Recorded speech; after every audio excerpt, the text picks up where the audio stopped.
कांग्रेस की अगुवाई में देश की आवाज बनने से लेकर कई प्रस्तावों को स्वीकार करवाने, बंगाल विभाजन को रद्द करवाने जैसी बड़ी सफलताओं ने आजादी के आंदोलन को नई दिशा दी हुई थी। देश का लगभग हर बड़ा आंदोलनकारी कांग्रेस के मंच से जुड़कर आजादी की आवाज बुलंद कर रहा था।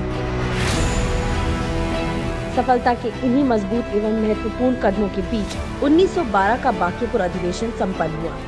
इसी अधिवेशन में पहली बार एक डेलीगेट के रूप में पंडित जवाहरलाल नेहरू जी ने हिस्सा लिया। 1913 का कराची अधिवेशन भारत में सद्भाव और एकता के लिहाज से काफी महत्वपूर्ण साबित हुआ। बंगाल विभाजन की साजिश के बीच दोनों समुदाय ये समझ चुके थे कि देश का शत्रु एक ही है और वो ब्रिटिश हुकूमत है। उसकी लाठी और गोलियां धर्म देखकर किसी को नहीं छोड़ती हैं। इसी अधिवेशन में बकायदा सांप्रदायिक सद्भाव और साझी लड़ाई का एक प्रस्ताव पारित किया गया ताकि अंग्रेजों का विभाजनकारी एजेंडा सफल न हो सके। 1914 के मद्रास अधिवेशन में 866 डेलीगेट्स ने हिस्सा लिया। आजादी की लड़ाई के साथ साथ कांग्रेस का विस्तार व्यापक होता जा रहा था।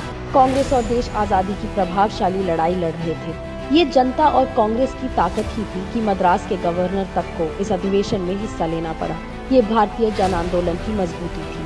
एसपी सिन्हा की अध्यक्षता में 1915 का बॉम्बे अधिवेशन स्वतंत्रता संग्राम के लिहाज से बेहद महत्वपूर्ण साबित हुआ। इस अधिवेशन में कांग्रेस के संविधान में बदलाव किया गया और कांग्रेस की ताकत दुगनी हुई।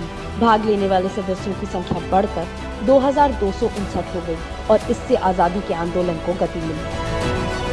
हम देख सकते हैं कि आजादी के आंदोलन में कांग्रेस की मजबूती देश और जनता की ताकत बन रही थी। अंग्रेज भी जानते थे कि कांग्रेस के मजबूत होने का मतलब है भारत को ताकत मिलना और ब्रिटिश हुकूमत की नींव कमजोर होना। और ब्रिटिश हुकूमत की इस नींव को खोखला करने के लिए इसी 1915 की कड़कड़ाती ठंड में आजादी का महानायक भारत भूमि पर आ चुका था और बहुत जल्द देश का भविष्य बदलने वाला। जय Hind. Write to us with your ideas and feedback at dharohar@imc.in.